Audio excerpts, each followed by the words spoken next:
ma idea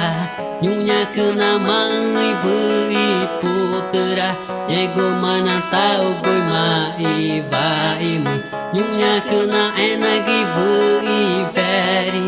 Yego mai na tau goi na peate Yego marane chama komai kota uva Yego marane chama komai kota uva Tau choi mang Nuala ye chorita Tau choi mang Chori mang ki Tau choi mang Nuala ye chorita Tau choi mang